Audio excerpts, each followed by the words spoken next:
If more of you supported the show, I'd be less sick of podcasts. The blah blah blah. Sending out good vibes. The blah blah blah. Good vibes. Good vibes. The blah blah blah. Good vibes. Good vibes. 108 breaths of deep gratitude and prayers for guidance and protection. And put on a didgeridoo and shamanic drumming track. Shivers or vibrations and stuff like that.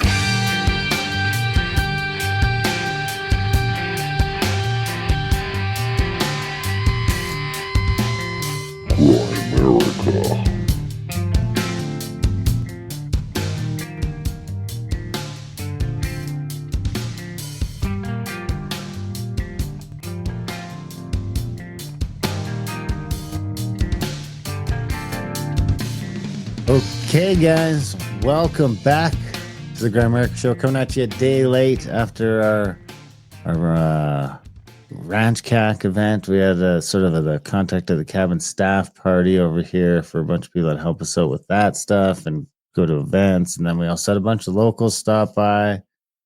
And we had Graham come over and put on his wizard robe for everyone. So it was a real treat. We had a real treat over here. We had Oliver in helping out with some cooking. And I got to go through a lot of this meat that was, I don't want to say old meat because then that just sounds weird. But I was like, it's fall again. Fall is, hunting season just opened up yesterday for bow season. So it's like fill in the freezer time. You want to get all that old stuff out of there so that you can, or you got to like take it out and restack it so it's at the top or at the front, so it doesn't, otherwise now it's 2 years old by the time you get to it again and now it's garbage. But everything tasted fine. I think everything was great. We had. It was really good. Yeah. Were you there still? So you missed spaghetti night, but you were there for everything else, right? Yeah. We had I think we had burgers one night, and then we had roasts, and then we had steaks, and then we had spaghetti and meatballs last night. I guess there was just a few stragglers last night, so we had a fun little time. Graham came to town. Which is always fun because you and I don't even get to see each other that much anymore. Yeah, in person, yeah. That was probably the first time since, we were seeing each other at Cosmic Summit. Did you notice I lost a bit of weight? You were looking sharp. Lost a little weight. You had a haircut. You were looking good. And you got to get a bunch of stuff, shitload of books. You got to get your sword from Lord Steve finally. The glass from Dan Friday. All this stuff that's been... Yeah, I'm sure I forgot something. I was thinking when I left, I'm like, I know I forgot something I'm supposed to pick up physically from you, but I need a new camera again, I think. I mean, honestly, I'm using this one, but it's kind of a pain in the ass. I was trying to use that little GoPro-like thing, but I can't get it out of fisheye mode. I think there's got to be a setting on there that I can get it out of that just fucking works like a regular camera. Then I could use that. Because it's just like this thing does good, but it's just big and cumbersome all the time. So it's just like a big, sort of annoying camera. That middle of your monitors, or yeah, it's a little over. It's a little over for what I'm doing. Honestly, if I get that little one to work, that little one nowadays being brand new is probably just as good as this one is being 6 years old or whatever it is. But I did just get some new stuff for this camera too. So I'm gonna take it out into the field. That'll be interesting. Before we get to that, though, I guess we should thank some people. I mean, we had Lord Timmy and his wonderful family come out. His 2 daughters and his granddaughter came out with him, and we had Lord Cody come up and get through the border. His border tactics were great, and he was able to get there. And unfortunately, Ian wasn't able to make it out. I know he'll be listening to the show. I heard that. Hang on, something just happened. Yeah. Okay. I'll name the people if you want to go check. But Ian unfortunately didn't make it, but he was there in spirit. And then Peter was here, and Riley and Casey came and got to shoot the handgun for the first time. We just did that stuff last night. Went and shot some handguns in the pit, which might be a felony. So I don't know. Maybe I shouldn't have said that, but here we are.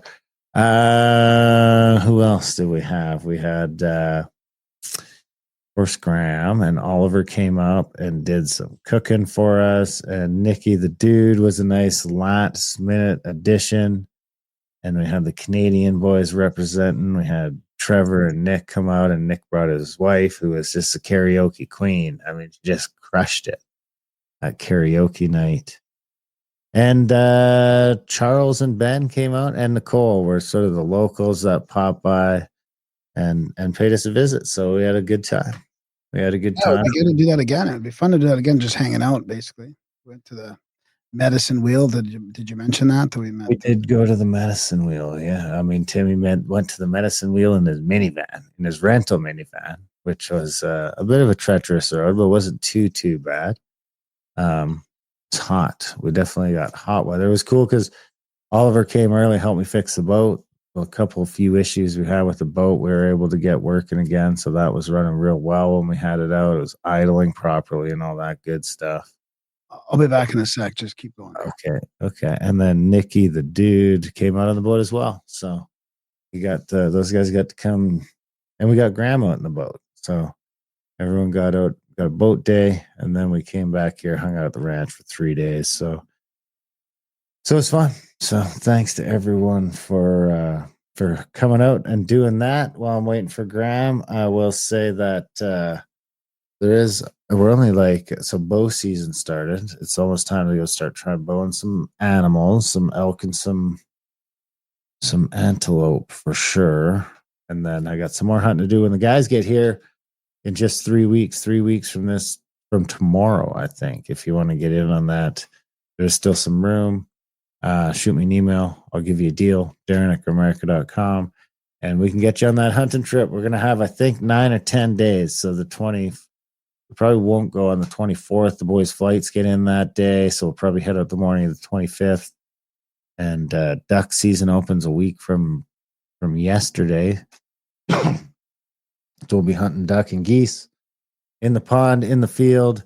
We'll be going into the foothills and into the mountains, also chasing some bigger game. It looks like Tony for sure. So you have the option of getting the bear tag is fairly cheap and fairly easy to fill. I think we could fill a couple bear tags fairly easily with rifle. So if you're proficient with a bow, you might be able to get something else going too. But I think you can get there's a lot of general tags for an archery guy. So archery season is open now. So if that's something you're interested, let me know. We're going to be doing a lot of camping, a lot of backcountry stuff. We'll camp out down at the lake for a few days just so we're closer to the hunting, and we'll camp out in the mountains for a few days and try not to get eaten by bears.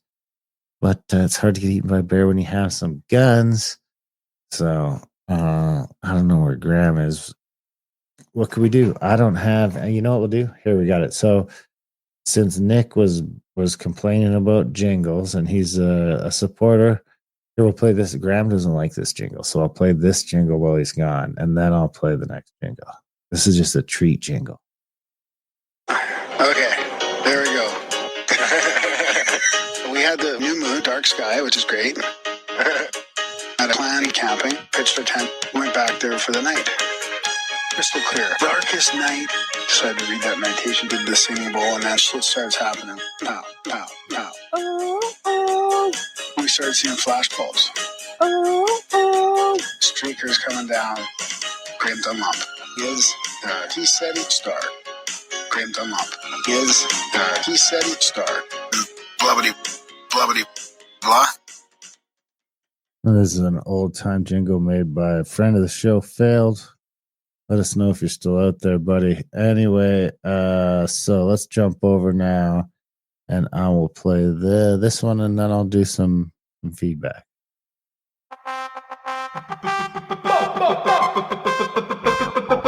Bingo, bango, social media jingle.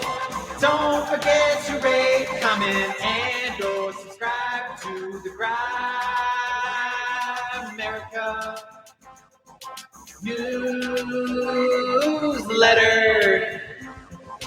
Bingo, bango, social media jingle.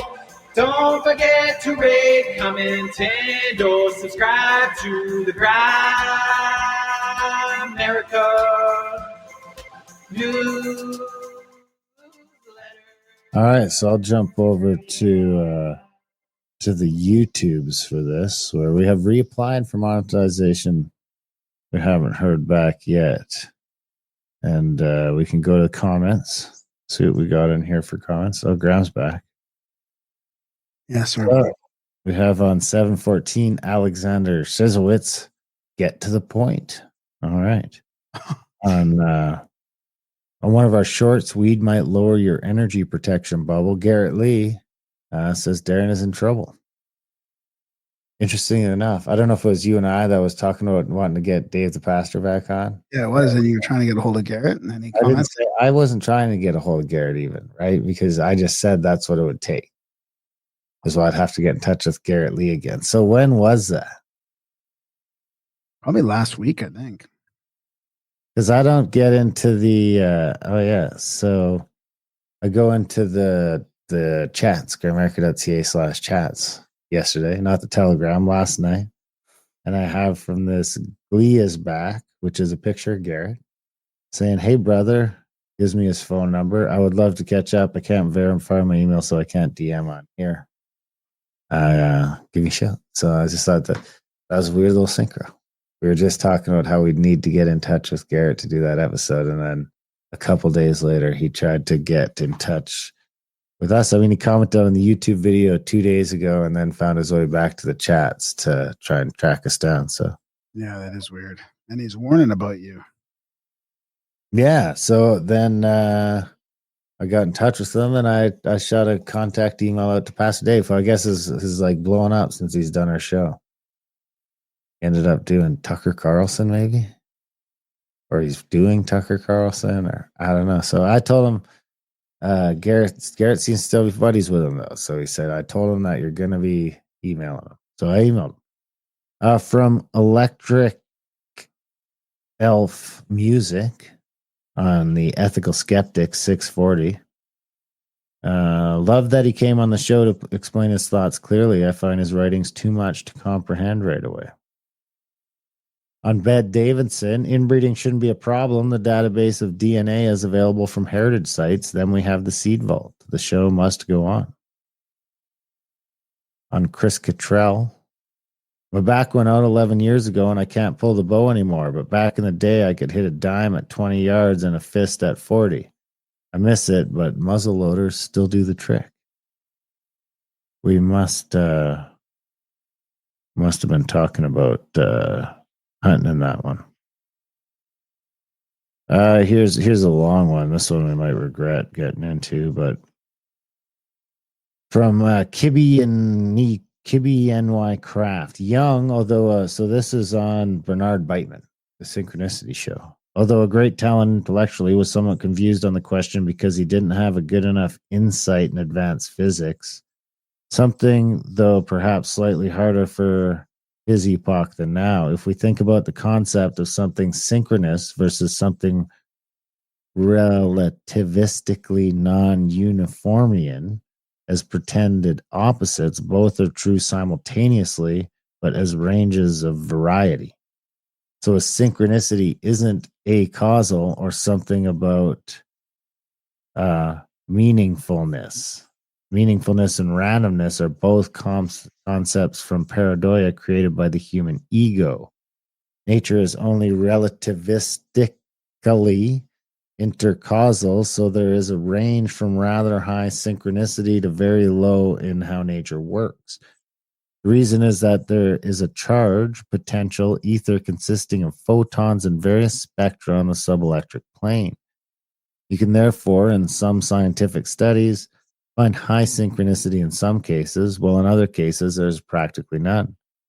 Monotheism is something we have to put away entirely. It was only political. Christopher Birkins has explained this well in his old years, but has been polluted into anti-Semitism by his cultural upbringing. Wow.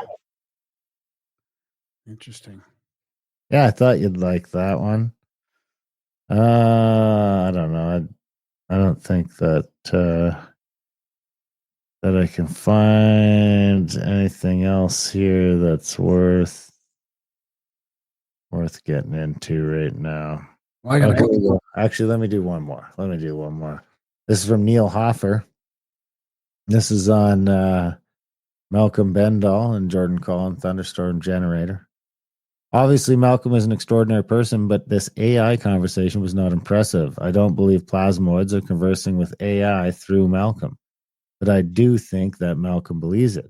That is a red flag for me. I can't discount the entirety of this man's work, but I am extremely skeptical of parts of it. I will continue to listen with an open mind because I have learned quite a bit. But by one of the guy's own words, thought this was kind of marvelly. I believe that there is a point where a visionary stops and delusional begins. Regardless of my critique, I wish everyone the best and hope for your success because nothing would thrill me more than that all of these things are true. Oh, that was well said. Very well said. So yeah, she fell upstairs. So that was the big bang. She tripped, fucking knocked her head, and wow. She's okay enough to get into the bath, I think, and relax a bit. Okay. Scrape on her knee and yeah. All right, should we stop it? Do you want to go to the email? I got a couple emails here. One's from Daniel. I think he's in my province, my new province that I'm in. Hey, Graham, just finished listening to the episode. You can't call it your new province anymore. What? It's been over a year, buddy. You're just a Saskatchewan. It's my newest. I just finished listening to the episode on Grimerica with Bernard Beitman and wanted to share the course of things that brought that into being, as I found it quite synchronistic. Of course, Bernard was talking about the life-changing synchronicities. In full disclosure, I haven't listened to Grimerica itself in a while and hadn't resubscribed on my new phone when I updated in June, though I've always had Outlawed and A-List, as I love yours and Darren's takes. Since there hasn't been a new one on either platform, meaning the news or Outlawed, I thought I'd check out the OG, as I know you do updates on there. Lo and behold, the episode I fall on is Dr. Beitman, fairly minor, but definitely struck me. On top of that, there was a more personal one. I've been struggling with gaining weight after losing 100 pounds. Long story, irrelevant to this, but I've been trying to figure out ways to counter it and start the forward crawl to health again, which brings us to the second one. While driving to work, I was thinking of how I could build my confidence up, which brought Noah Kagan's coffee challenge to mind. You ever heard of that? How do they spell Kagan? Kagan. Sometimes that's how people pronounce Kassan. Oh. Not sure if you know what it is. Basically, you go to a coffee shop, order a coffee, and ask for a discount. Builds the rejection muscle so you're more confident in just going for things. I searched it up and it brought me to a blog of another guy, also irrelevant to the story, but he had a podcast on health and wellness. So I signed up for the newsletter, went to check my email, and saw one from another guy about detoxing and purging toxins and parasites, which is exactly what I've been thinking more and more about, and led to a video discussing how it works in detail. So because of thinking about the coffee challenge, I wound up in an email, and it's from a detox guy, and I'm looking into his program to clean me from the inside out. Hope life is going well. He's just moving to another town here, he says, this weekend, and looking forward to being settled and get his health on track. Thanks, Dan, for the email. And it's funny because little did he know that the next day our Outlawed release was Biamonte about basically about Candida, but we did talk a lot about parasites and detox in that chat. So I thought that's where I thought he was going with the synchronicity, but I hope he's listened to that episode because that was a great one on Outlawed.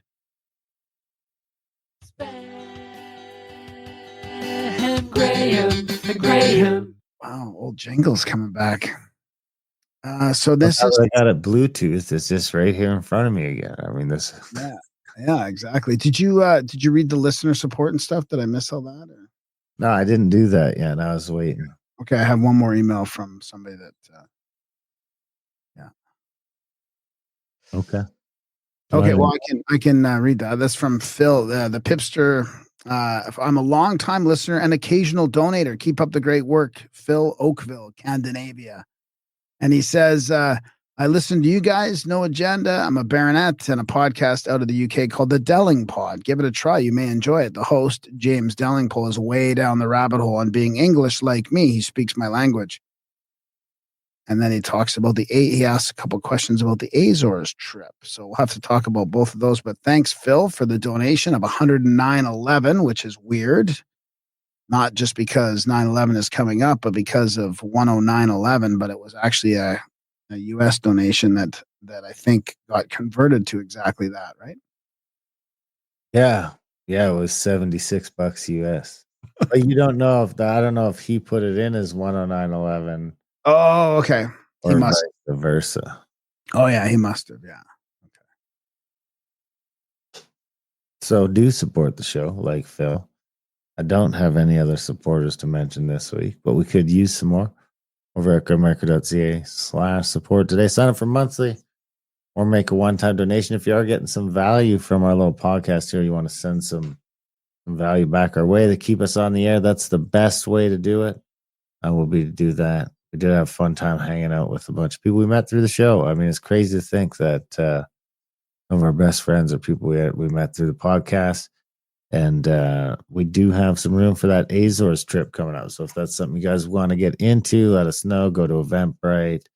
The other big one that's coming up would be the Solstice one, which is a pretty cheap to get into. You can get into that pretty cheap. It's already starting to move. A couple of the rooms are already gone, and there's only so many bedrooms. I think there's only 6 or 8 bedrooms in that place, and then it's mostly camping and stuff.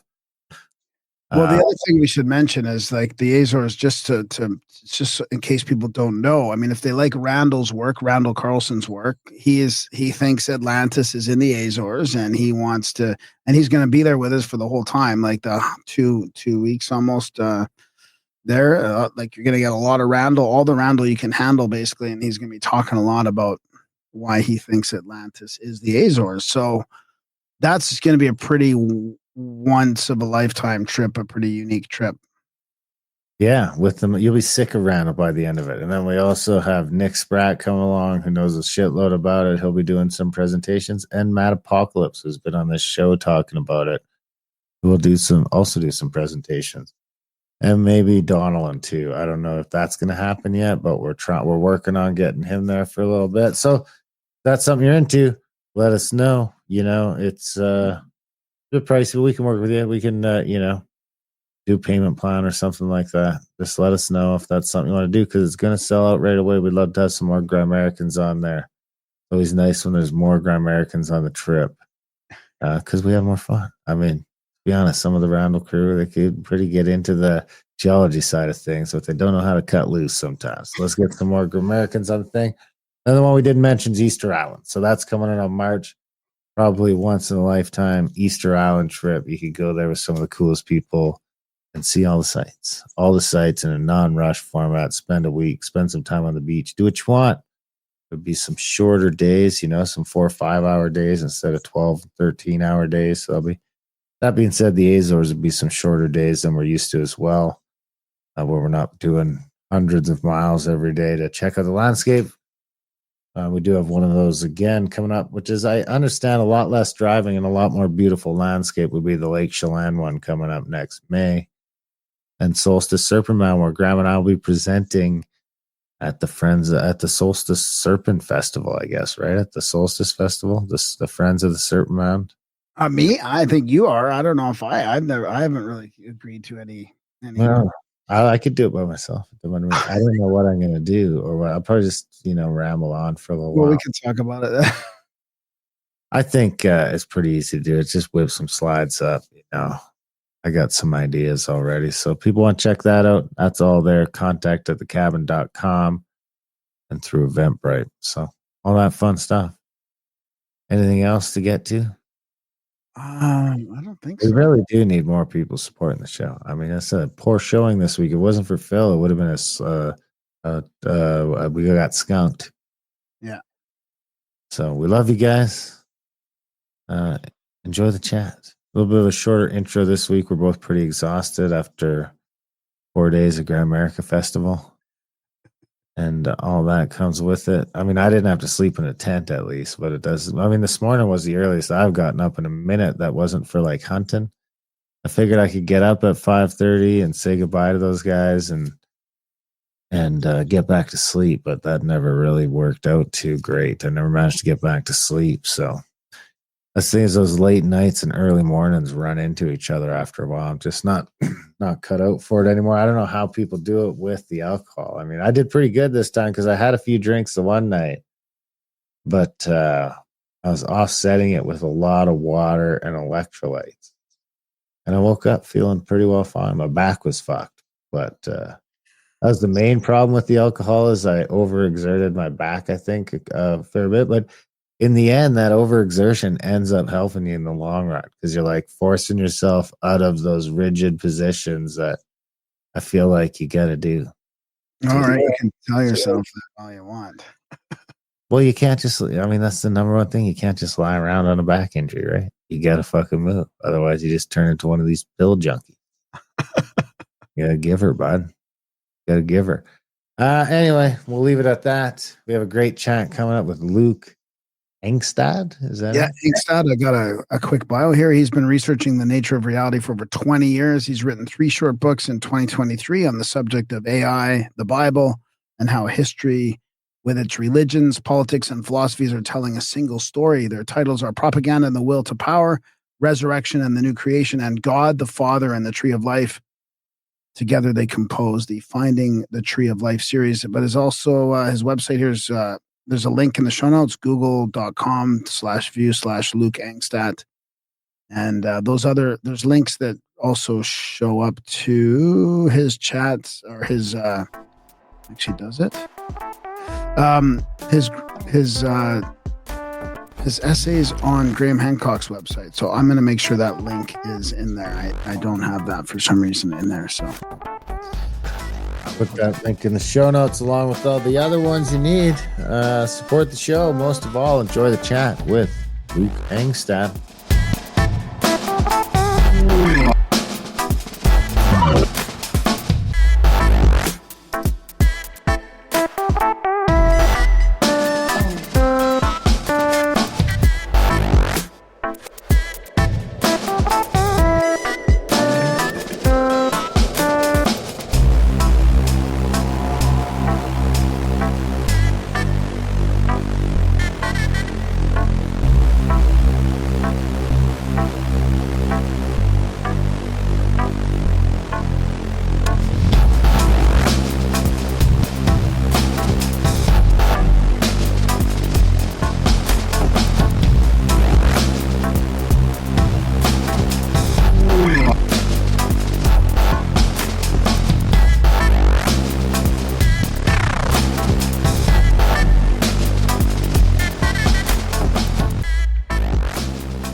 all right, we have Luke Angstadt with us today. We're going to talk about AI, the historical framework. I mean, that's what I labeled this recording. But your book is called God and the Father and the Tree of Life. God, the Father and the Tree of Life, the answer to the game. So we're looking forward to chatting about AI, the singularity, sacred numbers, all that stuff. So thanks for joining us, Luke. Thank you, Graham. How's it going Oh, tonight? and just to clear up, the title "God the Father and the Tree of Life" that was a short little booklet that I was using as a trying to stir up. I was trying to work with some various political groups in Florida that really didn't come of anything. So the 2 books that I have right now that deal specifically with the technological singularity are titled "We Are It: The Return of Pure Cosmic Consciousness" and "Into the Great Beyond: The Return of Pure Cosmic Consciousness." The first one, "We Are It," looks at more of the political, philosophical, historical background perspective on the technological singularity, and "Into the Great Beyond" specifically looks at the Holy Science by Swami Sri Yukteswar, the Indian holy man who published the book The Holy Science in 1894. He was the guru of Yogananda. And also it compares the Holy Science with the Gospel of Jesus Christ and how they all dovetail with the technological singularity. So that one is more "Into the Great Beyond" is more specifically looking at the theological metaphysics of the technological singularity.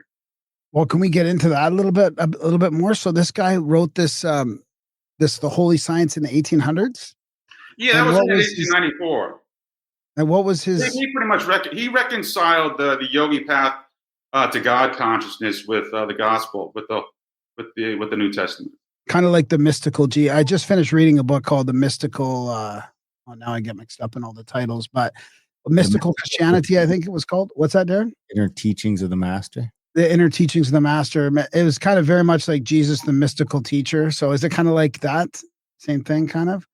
Well, I think it deals with more with the heart of esoteric knowledge and wisdom, and it cuts to the very quick and the very first heartbeat of esoteric knowledge that has been taught in all the mystery schools, and we find it in Rosicrucianism and Freemasonry, among other traditions, and that is, finding the God within us. And it's that most famous declaration by Jesus when the Pharisees were asking him, when can we expect the kingdom of God to arrive? And Jesus tells them, not by observation, but the kingdom of God is within you. And one of the most inscrutable concept shattering statements that Jesus ever made was the kingdom of God is within us. And what exactly does that mean? I mean, most of us say, hey, that's great and all fine and dandy, and then we gloss over it and we move on with our lives. But I think it's the most profound statement anyone can ever make. And I think that Swami Sri Yuda's on the Holy Science, that the yogi path to finding the God within us is completely conducive with Christ's teachings of the God within. And ultimately, what we are going to learn with this great rich pageantry that we call life is that we are what we have been looking for all this time. I mean, that literally consciousness is God, that there is nothing but consciousness, that everything is consciousness, and we are all avatars of God having an experience in eternity, in infinity, and that the universe, life itself, is God's dream, and that these aren't just figurative or literary devices or fanciful terms or metaphor that we use to try to approximate the reality, that is literally the reality. And I think that once we understand the full implications of the technological singularity and what it means spiritually, the significance of it spiritually, I think that will become ever more abundantly clear. Before we get into that, what Sure. does it? How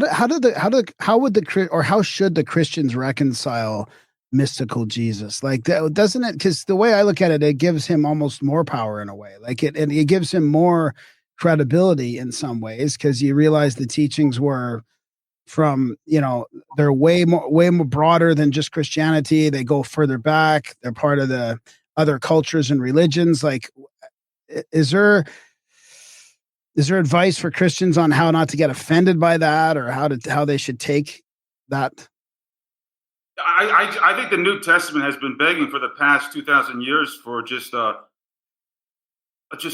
surgically precise, close examination of the parables of Christ, of the teachings of Jesus. I think it's because it's so richly textured and it's so densely layered, and that there's so much there that the brain automatically filters things that we come across that we can't quite grasp on our first reading of it, or the first or second or third time we come across it. So our brain's filtered and we try and reduce it, and we're trying to we water it down. And it's natural for us to do, but I think that the time has come, and it's been a long time coming for us all to look much more closely at the sacred religious texts of antiquity, because they have so much to tell us today and forever.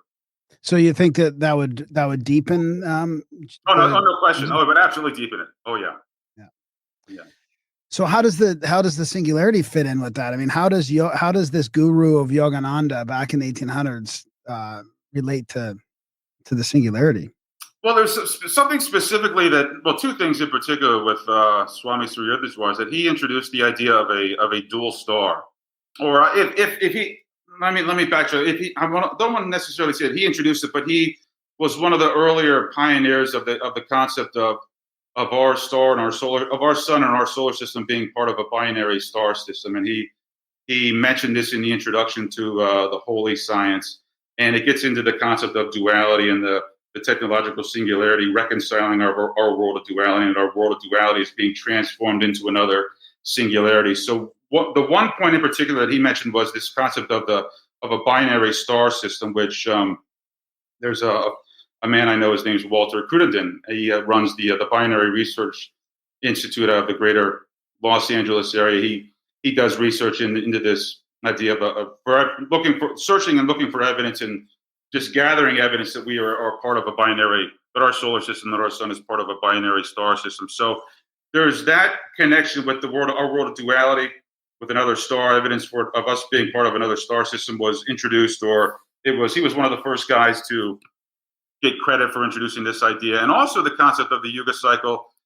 He wasn't the first one to introduce the idea of the Yuga cycle, but he talked about us moving into the next age. I know Swami Sri Yukteswar believed that we are moving into the ascending Devapara. I think he believed that happened around 1699 AD. Now, there are many different interpretations of where we're at in the Yuga cycle.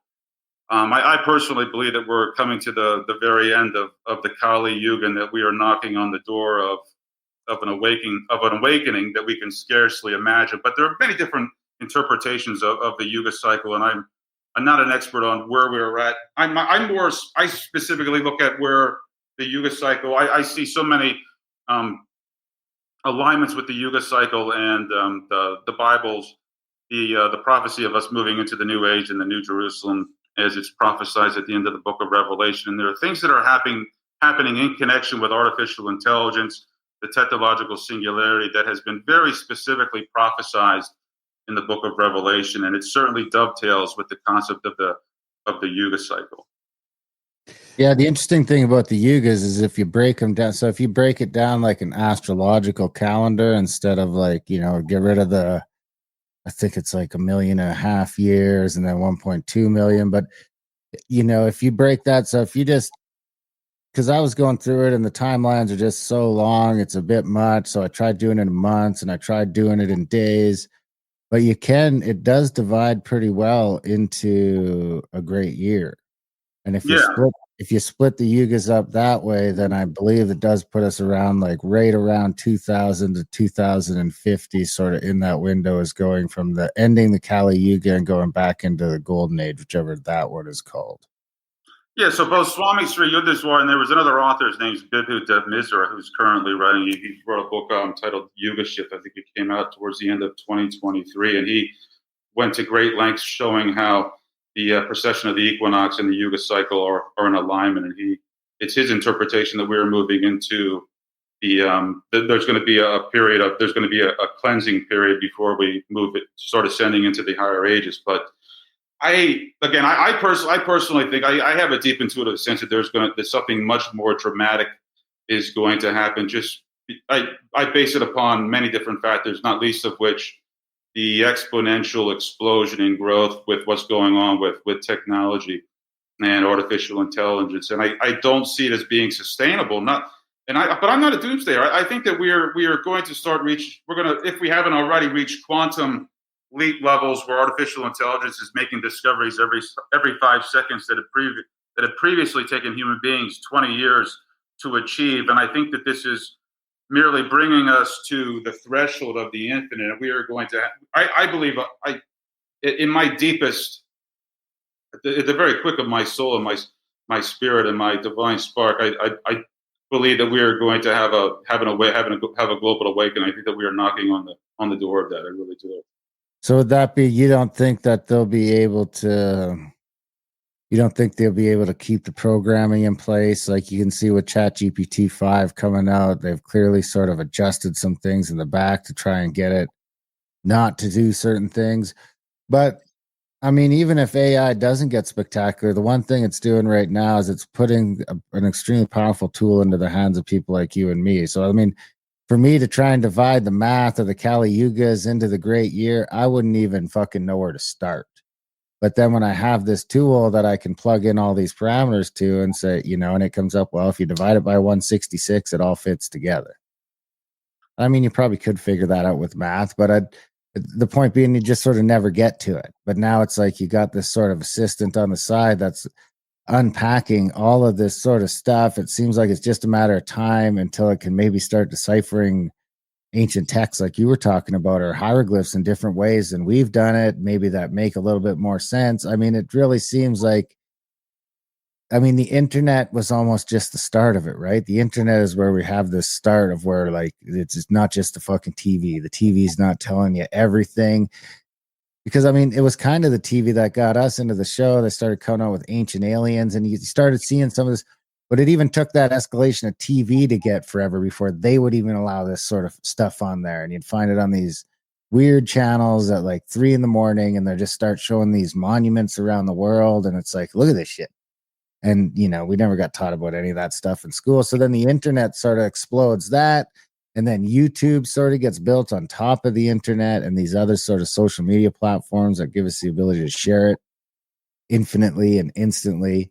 And now this AI is just it's the next building block on that, because I don't think it's ever going to really get smarter than us. I don't think, at least in my lifetime, but I think the thing that it can do is it gives you the ability to use the internet in a way that is outside of the reach of the average person, and instantaneously almost.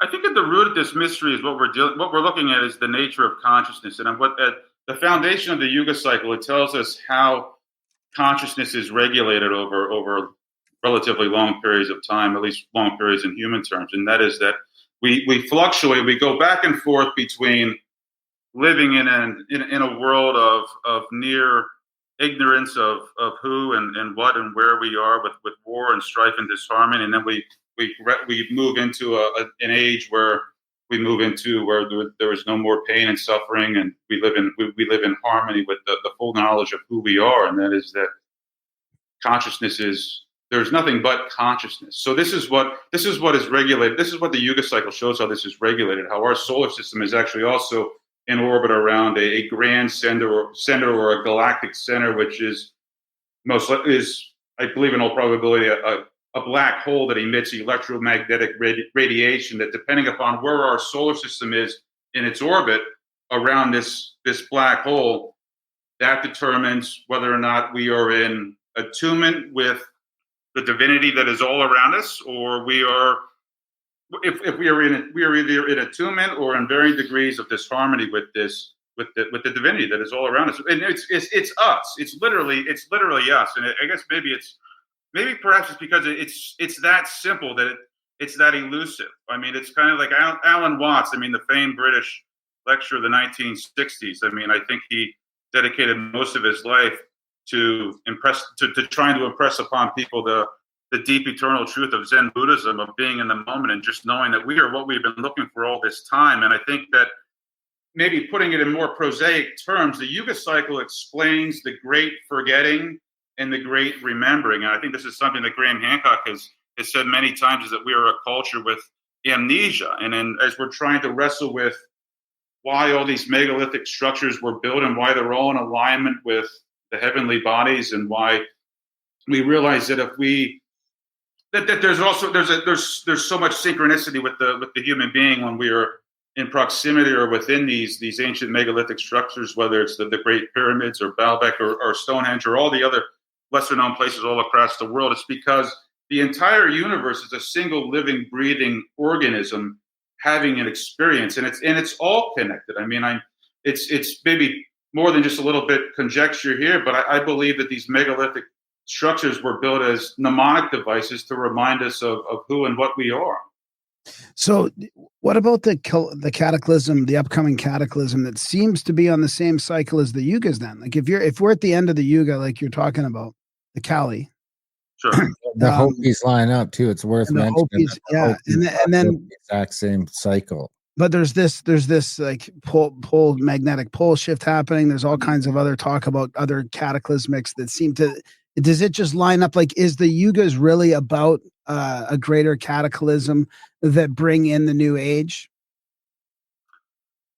The Yugas ultimately explain how consciousness, the nature of consciousness, and how consciousness moves within the wheel of the precession of the equinox as well, which is in alignment with the Yuga cycles.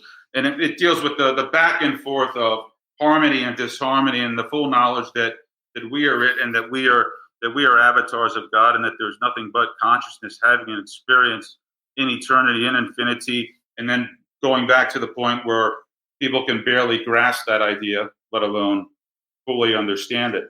That's ultimately what the Yuga cycles explain. And Graham, to your point, how dramatic and how sensational is this next cleansing period going to be? I honestly don't know. I'm not even one to be in a position to speculate on that.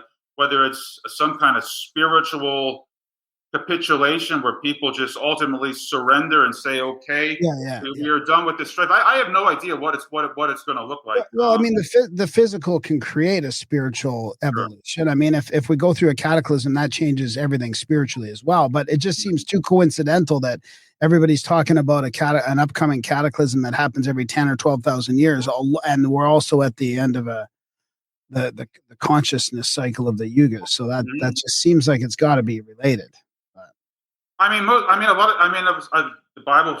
I think the Bible says it's going to end with fire next time. What's his name? James Baldwin. The great African American writer. He wrote a book titled "The Fire Next Time," and also it also coincides with the Yuga concept at the end of this Kali Yuga that it's going to be an expirosis I'm not probably pronouncing the wrong word, but that's a term that I think it comes from the Greek, and also Bibhu Mizra makes use of it in his book, The Yuga Shift, and that there's going to be a transitional period that will be a cleansing by fire. I mean, I shudder at the idea, and so maybe there's part of me that just doesn't want to face that reality. But it's in the book. There's so much speculation involved with that, with what it's going to look like. It doesn't really serve me in any way. Go ahead. It's in the scripture, right? Yeah. It's basically, they all sort of wrote about it. Is the thing that sort of, so it gets you in. The interesting thing about it, when you think about it with the astronomical alignments, is because I'm starting to even tie it in. If this magnetic pole thing moving around, if that's happening on all the planets, if that's just built into the thing, it starts to explain the Fermi paradox and all sorts of things. The reason we don't see aliens is because they're stuck in the same fucking cycle we are. And it's like you can never really, there's just enough time that you can never get far ahead. You might be able to get far enough ahead that what's going to happen, but it would seem as though no one yet has been able to, unless they're like living on the moon or they're in some underground bases that we don't know about. I mean, the Hopi talk about the ant people and stuff like that, but for the most part, it seems like you mentioned, when the last people found out it was going to happen, they built giant pyramids. They buried some of their monuments like Göbekli Tepe that seemed to even allude to maybe what happened.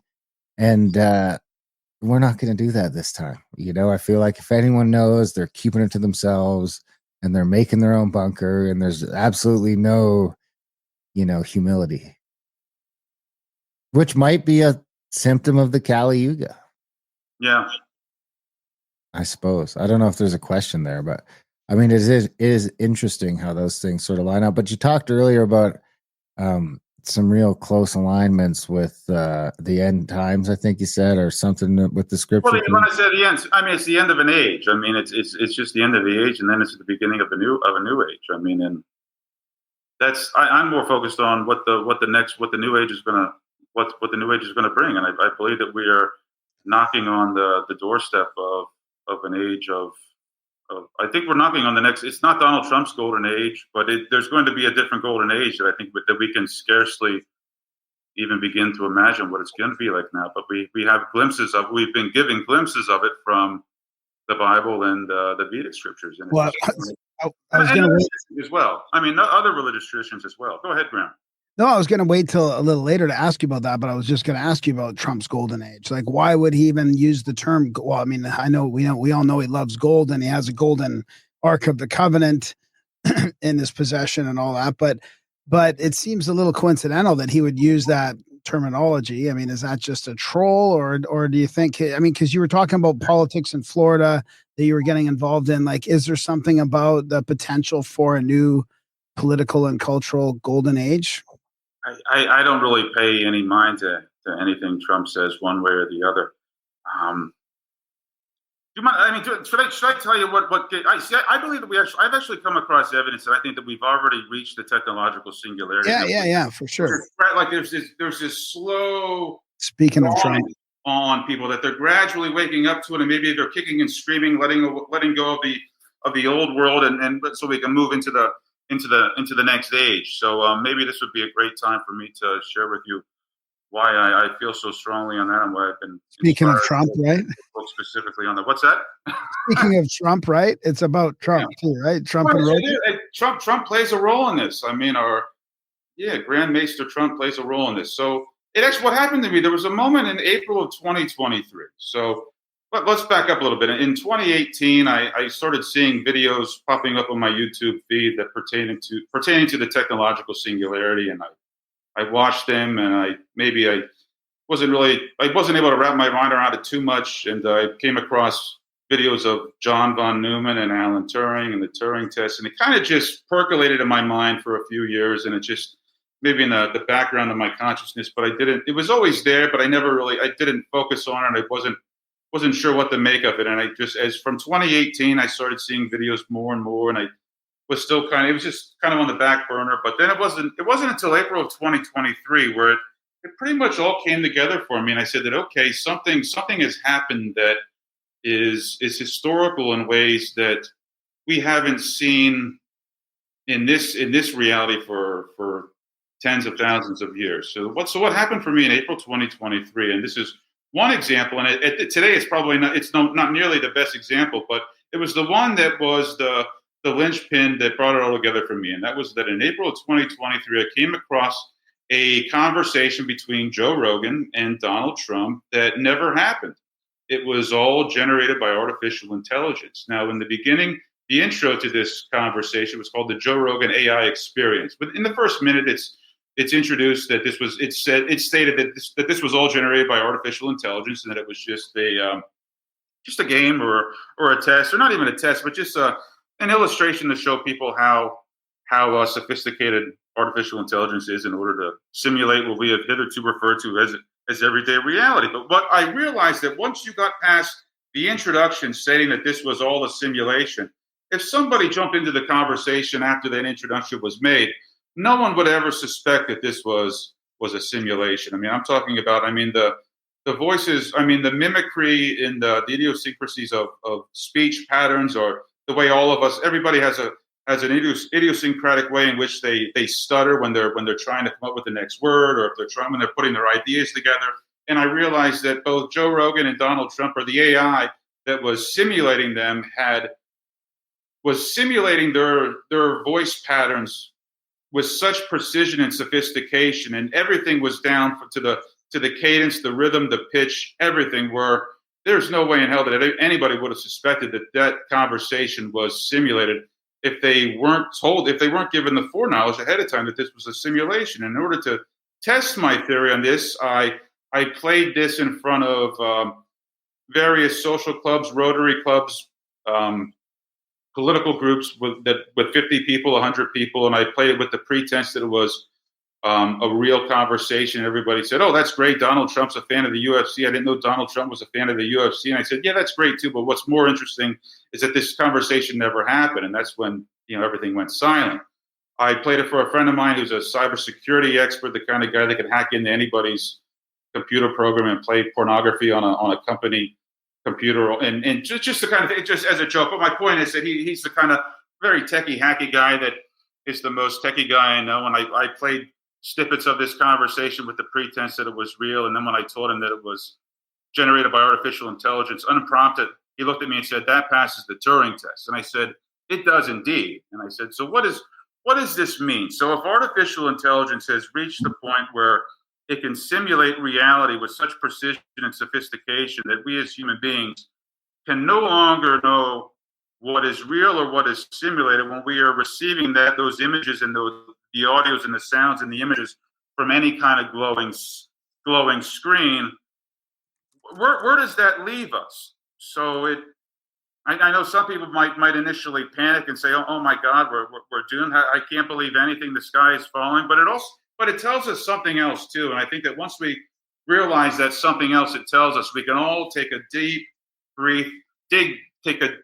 breath and relax. So, and I'm going to hold that thought and come back to it, because I want to give a little background on the technological singularity. So this concept of the technological singularity was first introduced in 1950 by the mathematician John von Neumann, who is also famous for working with Nikola Tesla on the Philadelphia experiment, which had some very unusual results. I'm sure Graham and Darren, you're probably familiar with the Philadelphia experiment, and I'm sure most of your audience here is. Is that where they tried? That's where they tried to make the battleship invisible. Is that the one?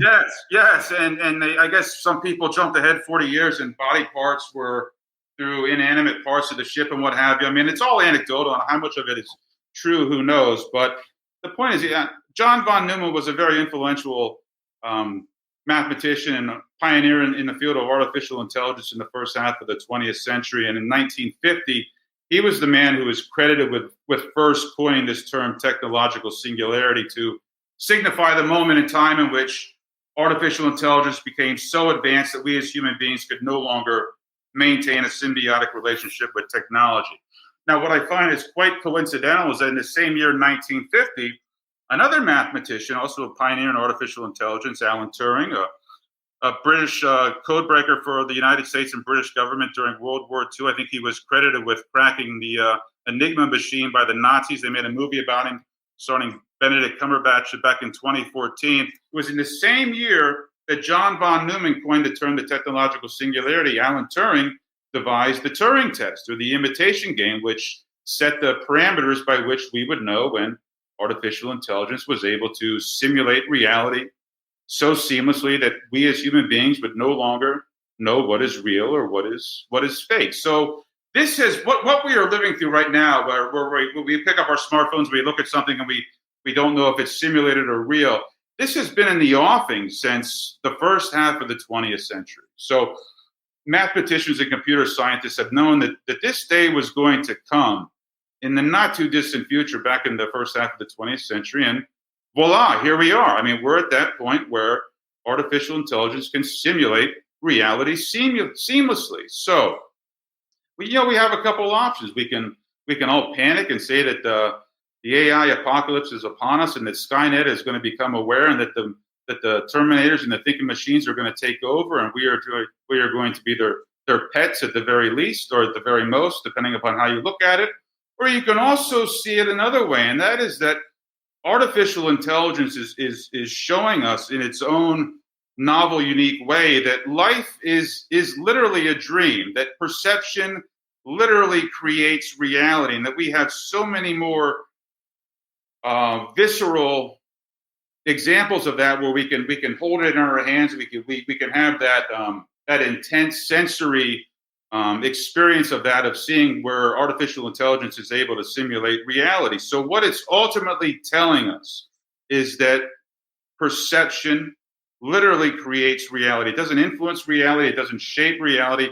Perception literally creates reality. And it reminds me of a movie that came out in 1992 titled Sneakers. It starred Robert Redford and Ben Kingsley and Sidney Poitier, and it was about computer hackers in 1992. And there's a very poignant scene, maybe halfway into the movie, where Ben Kingsley's character is telling Robert Redford's character about the power of information and the power of perception. And he used a great example to illustrate the power of perception and how perception literally creates reality.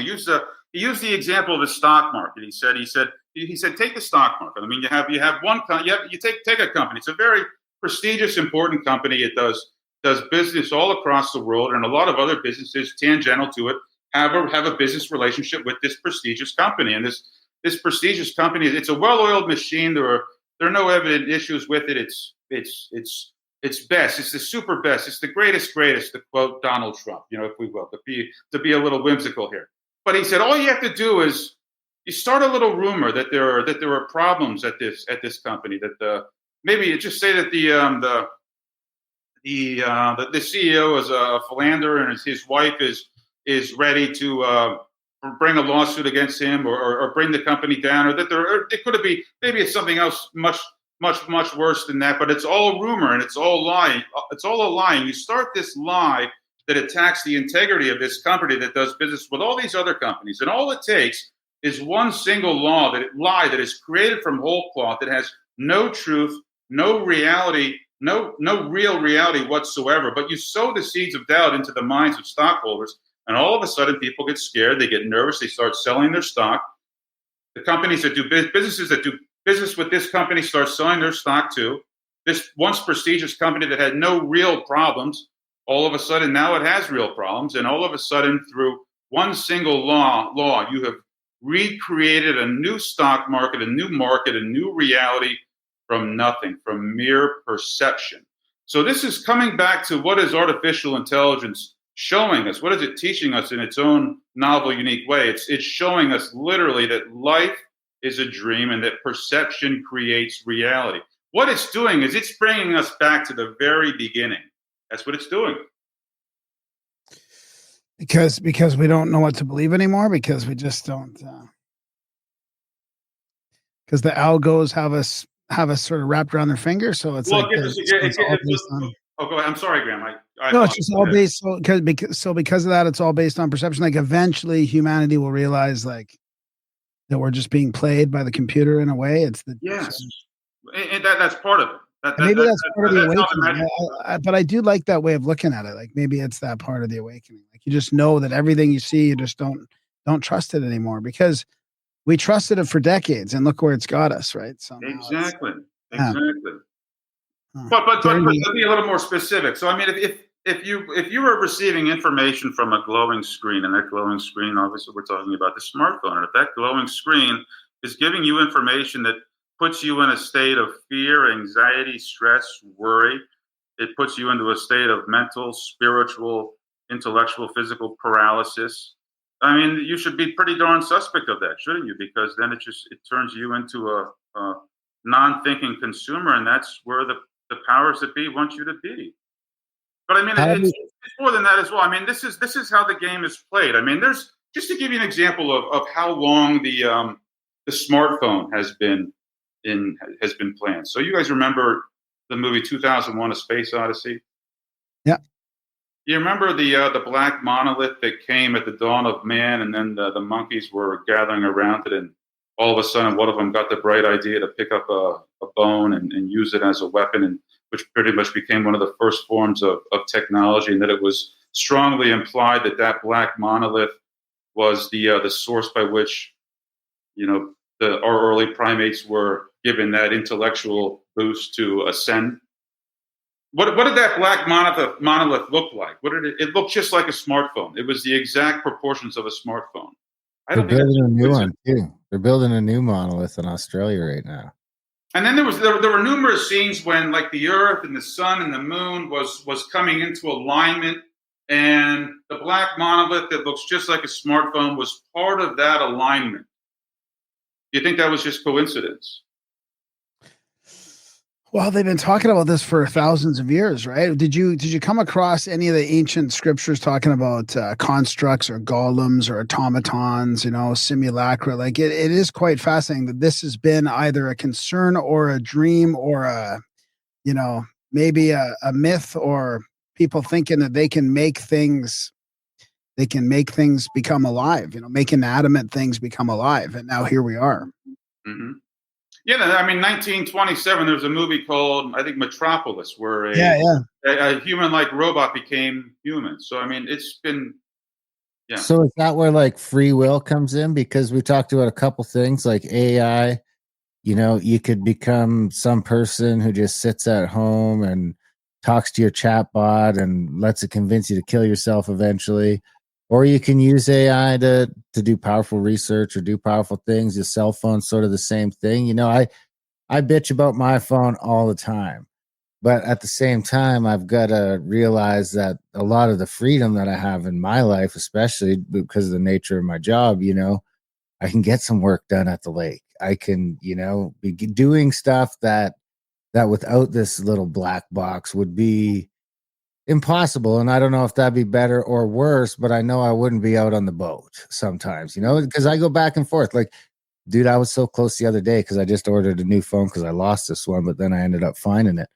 And I was like looking at, because they got some little new flip phones you can sort of get. And I'm just like, the good that I get with the flip phone is I'm not looking at it and I'm not this and that, but I also lose that ability to be interactive with my customers right away if they're asking about events or this or that, or I lose the ability. I mean, I mean, I built half of what we were able to do here off of this stupid little box. And it's like, but then other people will waste their entire lives or crash into the back end of a truck while they're looking at it, or they'll just like scroll through TikTok. And I mean, it seems like a net negative, but with the ability to use for good. So I'm wondering if is there any sort of analogy to that from like the scripture into the thing, where, because it's like they have to build these tools to try and build this system of control, but at the same time we sort of get access to them,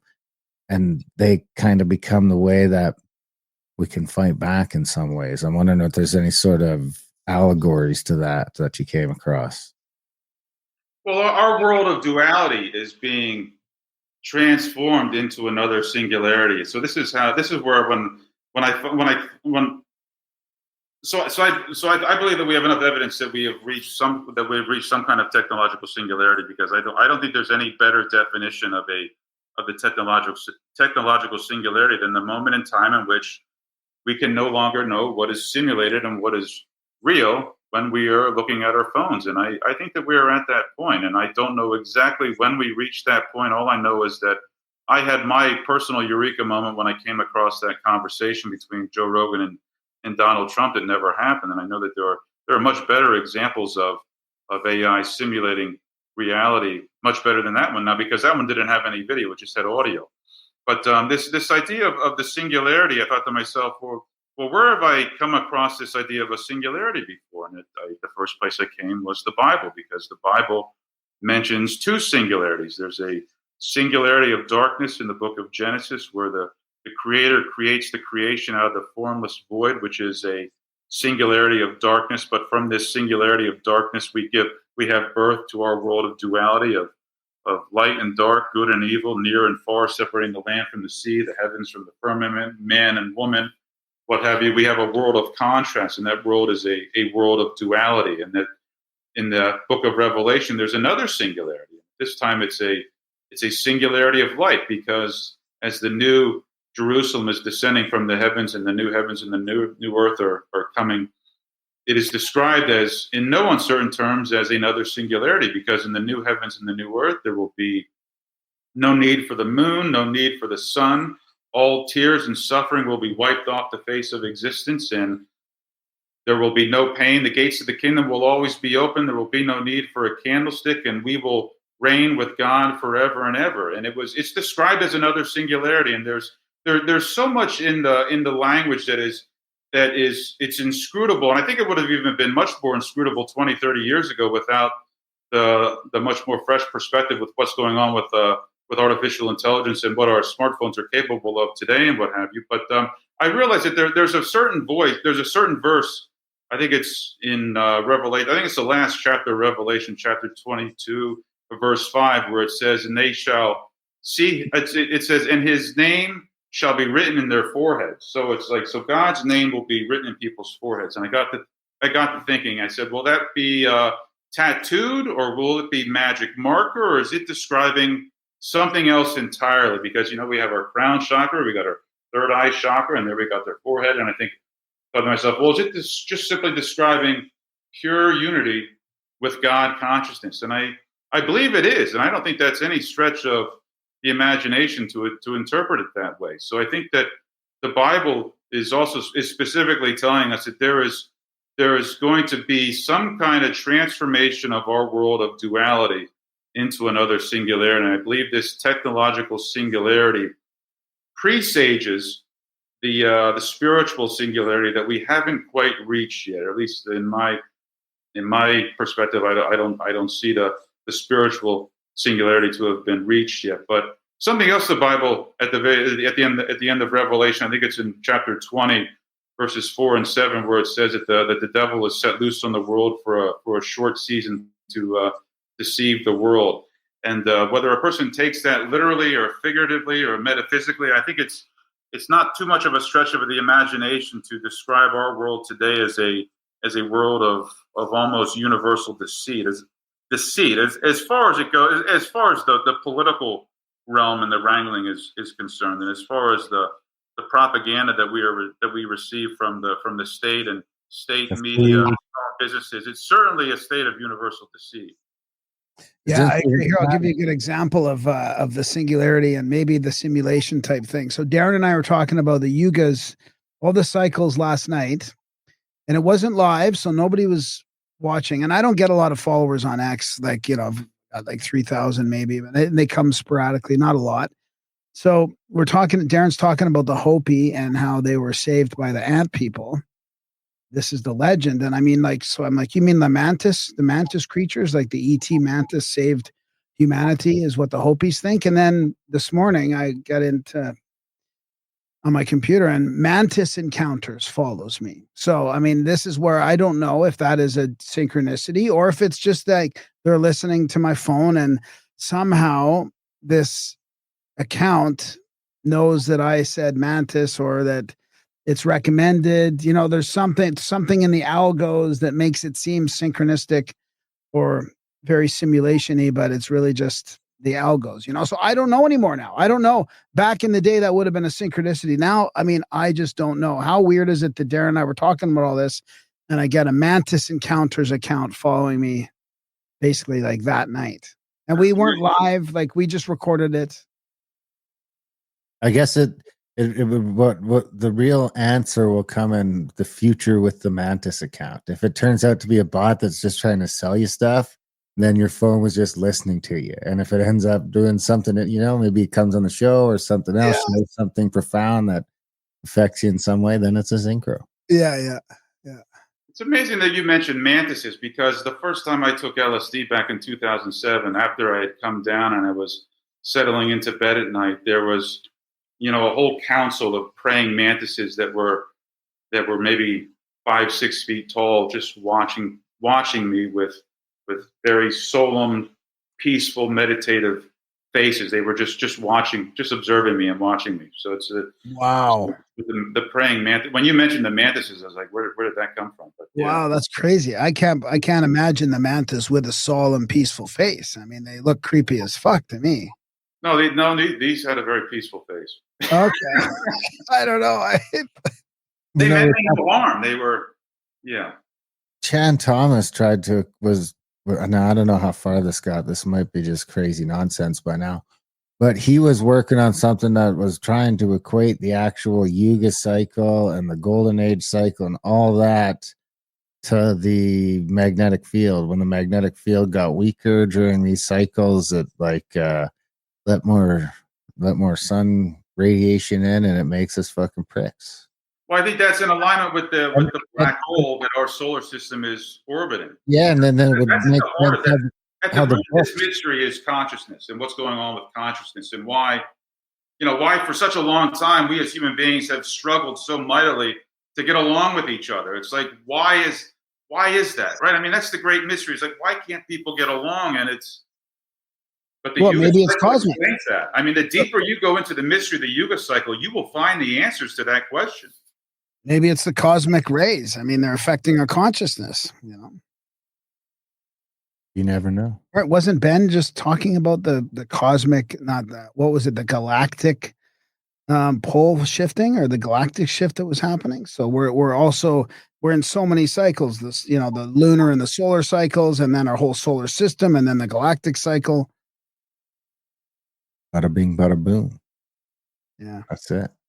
I mean, it's just kind of interesting because the scripture and stuff like that kind of alludes to it being super important to try and keep control of your consciousness, and it's like, it seems like in the golden age, it's not that hard to not be a prick. Everyone's just kind of not a prick. And then the further you get towards the back end of the wheel, the more you need to focus on it, the more you need to maybe be going to church, maybe whatever it takes for you to not succumb, because it's easy to succumb. There's a million times a day that I could just slip into the dark side, but you just have to be like, whatever, he cut you off, who cares?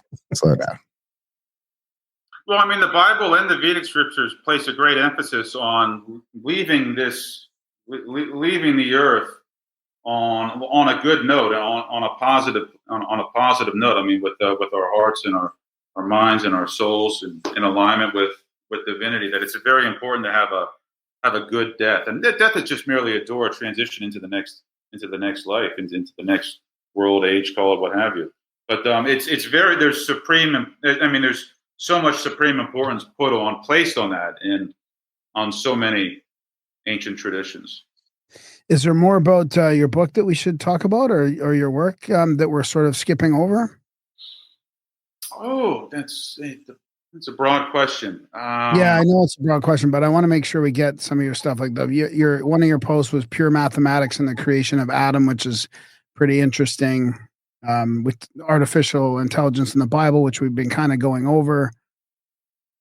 I would say the main crux of my work is the nature of consciousness, and I try and take all these different disparate, or on the face of it, unrelated disciplines that don't appear to be related, and boil them down to their essence. And I think at the very essence, it is that at the root of this mystery that we call life is consciousness, and everything is we are learning this more and more, and more of us are learning this to even greater and greater degrees, and that is that everything is consciousness. It's not a literary device. It's not figuratively speaking. It's not metaphorically speaking. It's literally true, and it's hard to, maybe it's easy to, I don't know, that's not even the right word either, but understanding something intellectually is entirely different than fully assimilating it spiritually, and living it, and breathing it, and having it become your second nature.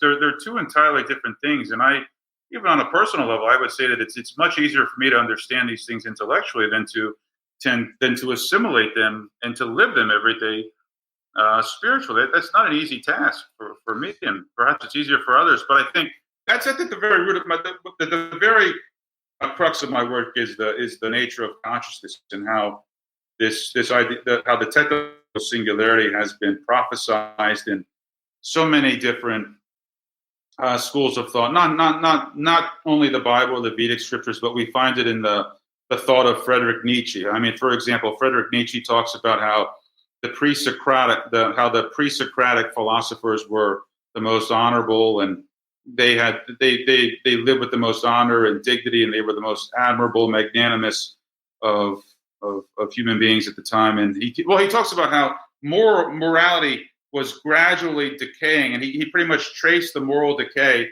of the human race from the pre-Socratics of the 6th century BC to the end of the 19th century, where he said that man had become merely a herd animal that had to be overcome, and that he predicted that there would be an overman that had to come, that would overcome this debased state that the human race had been reduced to. And he was talking about this at the end of the 19th century. So again, he saw this idea of coming from a state of elevation, descending, falling, having this gradual decay of morality, and then ultimately just reaching a bottom where we're just merely herd animals, and recognizing that ultimately this degraded state that we had reached, that ultimately had to be overcome. So I mean, this idea of moving from a state of elevation, descending, moving up again, you've had this idea of moving from one polarity to the other. So we have that in the thought of Nietzsche. We have it in the thought of Carl Jung. Carl Jung talks about the concept of the shadow, and how everyone has a shadow, that we all must reconcile our shadows, lest our shadow becomes our undoing. And it's not strictly black and white. I mean, there are beneficial aspects to the shadow as well, but more there's a lot. The deeper you go into the shadow, it's ultimately something that we don't want to face about our personalities, and we all have that there are multiple facets to our personalities that fall into the shadow. I don't want to sound like I'm making blanket statements or reducing it merely to that, but ultimately this concept of the shadow is, again, the concept of the duality that has to be reconciled within the nature of every man and woman in order to become our best greater selves and ultimately transcend the human experience. We find this idea, we find it also in the trial and death of Socrates, that finds its alignment with the Yuga cycle. And again, the idea of the Bible moving from a singularity of darkness, a world of duality, into another singularity of light. This idea of movement between polarities, ultimately to synthesize. We find it in the concept of Plato's theory of opposites that Socrates uses to argue for the immortality of the soul. He bases it upon the fact that everything that all religions and all that they're all based upon observing the movement of nature. That they're all based upon observing objective reality. And by example, for that, we base his idea of a theory of opposites. That everything is either gradually, glacially, or rapidly moving in the direction of its opposite. So again, we have this idea of polarities and being reconciled with a singularity. And with Plato, it deals more with, well, he like, for example, he uses some prosaic examples. Like, for example, he says that if it takes something hot out of the oven, the first thing it does is it wants to cool off. If you take something out of the freezer, the refrigerator, the first thing it does is it wants to warm up. He talks about from the time that we're born, we are taking our first steps into, toddlerhood. We reach adolescence, we reach the first flush of adulthood, we reach our prime, and then we ultimately move towards death. And that ultimately his argument brings around to the transmigration of the soul into another life. So again, this idea of movement between opposites, between polarities, the reconciliation, the transformation of our world of duality into a singularity can be found in so many different traditions throughout history, both sacred and secular. So I touch upon that in a much greater organized detail in my books. Have you seen it being suppressed by the powers that be during these times? I mean, because I feel like the CIA had an involvement in the occult studies, and they decided that we can't let people know about all this. We can't let people know the power of their consciousness, the power of their intention, right? The spiritual power that everybody has. So I feel like this has been we've been hampered along the way. But I feel like we're in a season of reveal with secret societies like the Rosicrucians, maybe, and the Templars, like maybe the Masons, I don't know, but trying to get some of it. It's time to let more people know about this stuff. It's time to let some of this wisdom out. Have you seen any evidence of that at all, about the suppression or the revealing? Well, I do. I mean, I think it is coming out. It's inevitable for it to come out. And I think it's because ultimately the great struggle of this age is, so God, call him or her God, call it infinite eternal consciousness, call it source, call it what you will, but it's the reconciliation of the light and the dark that we find in our world of duality. And what artificial intelligence is, you look at the word, just it's all in the words, artificial. I mean, something that is artifice, something that is not real, but it is designed to deceive into believing that it is real. So it's in the language. Artificial intelligence is intelligence that is designed to deceive us into believing that it is something that it's not. But ultimately, artificial intelligence is just merely the dark side of infinite eternal consciousness' personality. And what we are witnessing right here in our world today is the light, God called infinite eternal consciousness, call it what you will, is reconciling with its shadow. There's a book by an esoteric writer. His name's Paul Foster Case. Wrote a book titled The Book of Tokens. It dealt primarily with the tarot, but there was something he mentioned I thought was very topical for our world today. On page 150, he said that the story of the devil is merely the dark side, or that the devil merely symbolizes or represents the dark side of the universe's personality, and that we are witnessing with so many different, I mean, call it symbolism, call it allegory, or call it symbolism, call it metaphor, call it myth, call it what you will, but ultimately we are the forces of light and dark are reconciling themselves into another synthesis of unity. And this is what is going to eventually harbor in the new age, the golden age. And how all that's going to play out step by step, well, that's anyone's guess. But it's playing out that way. And to your point, Graham, that you mentioned a few minutes ago, with this suppression of who we are, and the secrets that various mystery schools, be it the Rosicrucians or the Freemasons throughout history, have guarded them as a well kept secret, and how it's coming out into the open is because it ultimately has to. That's part of the movement of the great wheel of time out of the dark age into the higher ages. That is, it's mathematical. I mean, it actually is. It's absolutely mathematical, and it's That's kind of what I was getting at. working. Is it organic? Is it an organic cycle, or is it forced and controlled? Because I'm not even saying I disagree with them keeping it secret. I mean, we saw what happened over the last few years with our neighbors and stuff that that we didn't believe in. So I think people, maybe we shouldn't just be telling all this stuff to everybody. We should be initiated in some way, or maybe that should be part of our learning. And maybe that's what the Golden Age needs to do, is teach us these things that you're talking about instead of other useless things, as maybe this esoteric wisdom that we can sort of so-called initiate more of the public into this kind of stuff.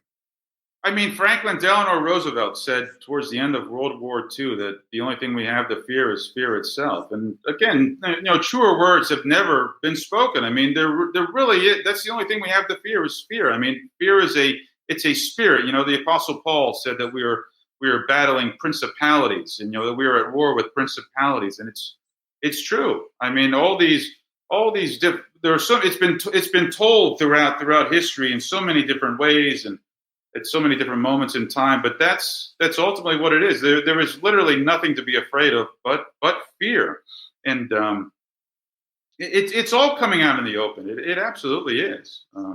I remember years ago, David Icke was the only one talking about this, and now not everybody, but I mean there are hundreds of thousands of people talking about this, and it's a great thing. And what it's going to ultimately show us is that we have nothing to fear. Yeah, that's kind of what I was going to ask you about, some final thoughts about advice for people, and that kind of summarizes it, right? We have nothing to fear, no matter what we're going through, right? It'll be fine in the end.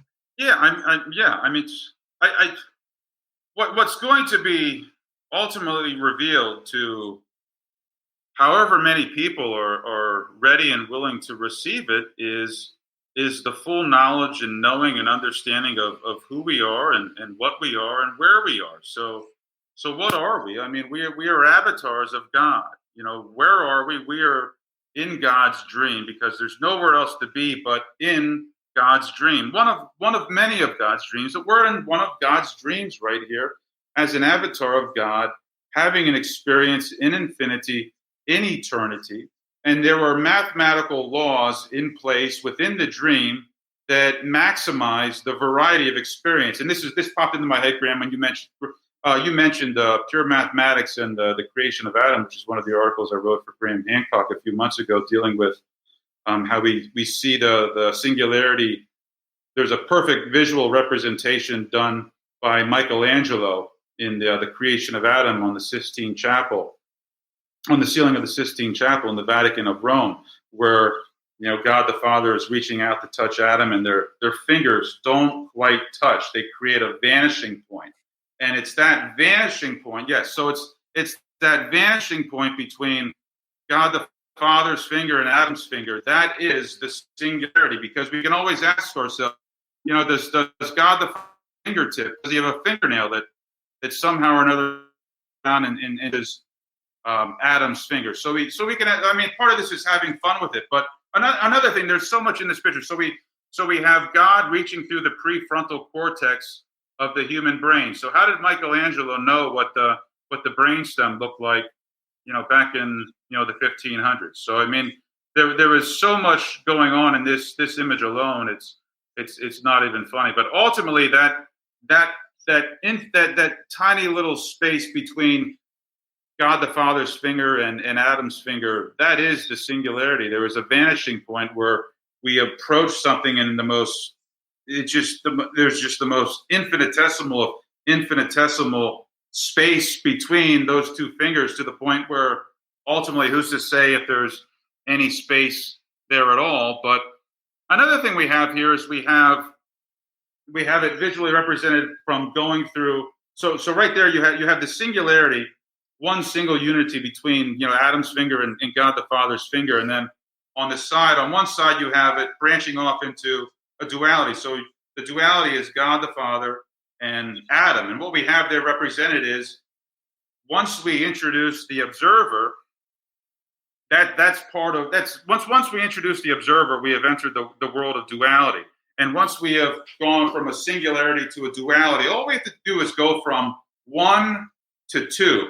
And once we have two different poles, all it takes is the most slightest incremental, infinitesimal shifts in perspective between the observer and the observed, between one pole and the other, to create a whole different reality.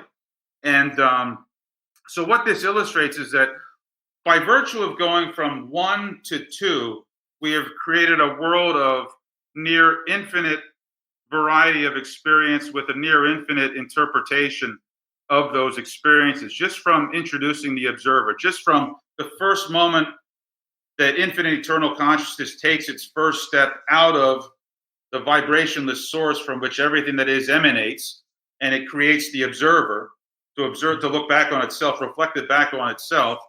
We have a world of infinite variety. So again, it's coming back to that full realization that everything is consciousness, that we are literally God dreaming him or herself, itself, call it what you will, and that within this dream, there are certain basic first principles that are in accordance with mathematical law that create a world, that create a dream of, for all intents and purposes, an infinite variety of experience. So once people realize the groundwork, the foundation, that it literally is that simple. There's nothing but God dreaming about him or herself, and we are all merely avatars of God within this dream, having our own unique perspective. Yet it's all the same thing. It's all one. It's very Higgsy. For the yin and the yang. I mean, it's the synthesis of the yin and the yang, and our world of duality being brought together into another singularity, into another unity. And it's all playing out before our eyes. And again, like you said, Graham, I mean, like some of these, the CIA and the powers that be, for a long time, were trying to suppress this information. I think that opens up the whole question of free will and what have you. And that's a whole other conversation. I personally believe that everything happens in accordance with one single will, and that is that it's infinite eternal consciousness' will, and that everything else is merely subservient to that. But that's a whole other conversation. But Yeah. This is all coming out. I mean, it's just all the uncertainty, all the confusion, all the fear it's working its way out. It's working its way off the face of existence, and it's going to usher in the new a golden age. And how long it's going to take, the time frame, I don't know. All I know is that it's inevitable. Yeah. Here's hoping we could use one. Luke, this has been great. Where can people track you down? Where can they follow your work? Where can they get the book? Sure, they can find me. My books are all on Amazon. There are two short books specifically on the technological singularity. They're titled "We Are It: The Return of Pure Cosmic Consciousness," "Into the Great Beyond," "The Return of Pure Cosmic Consciousness." I have a much longer philosophical book that is more broad, semi-autobiographical, and deals with more theology and philosophy, titled "The Musings of Theta Pew." That's also available on Amazon. I've written numerous articles for Graham Hancock, so if they go to Graham Hancock under the article section, they type in my name, they'll find my articles. I have a new one coming out shortly. And also there's going to be a link to my personal website in the notes to this video too, so they can find me there as well. Right on. Thanks, man. Yeah, thanks for coming on the show. This was fun. Thank you, guys. I appreciate it. Yeah. Okay, well, have a great rest of your day. Thank you. You too. And that was a chat with Luke Angstadt. Is that right? Angstadt?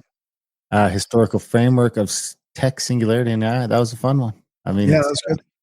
Bringing it all together. It's good stuff. Interesting stuff to think about. Hopefully it's a soft transition and not the hard transition and they seem to be worried about. You know what I was thinking about actually when we were talking about the other day, because we were trying to get the ethical skeptic back on the show and he said he couldn't because of some government stuff. It made me think of remember in 2012 when they went track down that guy that wrote that obscure book? Because is that what the plot of that was? There was some crazy researcher that knew what was going on. I don't remember that. Yeah, maybe I'm thinking of The Day After Tomorrow, where they went and tracked down the climate guy. Okay. But in this scenario, the ethical skeptic would be the climate guy. You know, they drag him into the office. Yeah. Anyway, that's a sideline. Big thanks to Luke for coming on the show. Big thanks to you guys for listening. Even bigger thanks if you support our work over at grimerica.ca/support. That's the only way we get paid. Or you can also support us by getting our audiobooks at adultbrain.ca, coming on a trip at contact@thecabin.com. Check out grimericaoutlaw.ca for the podcast, a-list.ca for Canadian stuff, and grimmericacbd.com for tinctures and gummies and all that sort of goodness. Other than that, we love you guys. Thanks for listening, and we will see you next week. I'm walking gingerly through the rat race. Take a look at the big old smile on my face. Kicking around down by the pool of narcissists. The people are many, they preen themselves, oh how they navel gaze. Somewhere over that hill, the gloomy skies cease to exist. I'm climbing that hill, I pass by and pity the poor Sisyphus. I go into hyperdrive, turn into a beam of light. I'm strolling down a static electric avenue. The people are predictable, they say good morning, how do you do? When out of nowhere, a randomly pure angel in the crosswalk bumps into me, and in doing so knocks all the evil and all the wind out of me. And it's black as tar, ugly as ever, and of no apology. This angelic mama sings heavenly of the truest theology. Together we're a seraphim dream, forever young with no chronology. 1,000 years from now we'll be written into ancient mythology. We go into hyperdrive, turn into a beam of light. Can you tell me about the view up there? It's sparkling remarkably, the air is crystal clear. Well, please won't you tell me what it takes to transcend this place? A little bit of heart and a whole lot of soul. Take a look at the big old smile on my face, as my angel says dance with me and your life will never ever ever be dull. I go into hyperdrive, turn into a beam of light. Turn into a beam of light. Turn into a beam of light. Turn into a beam of light. Turn into a beam of light. Turn into a beam of light. Turn into a beam of light. Turn into a beam of light.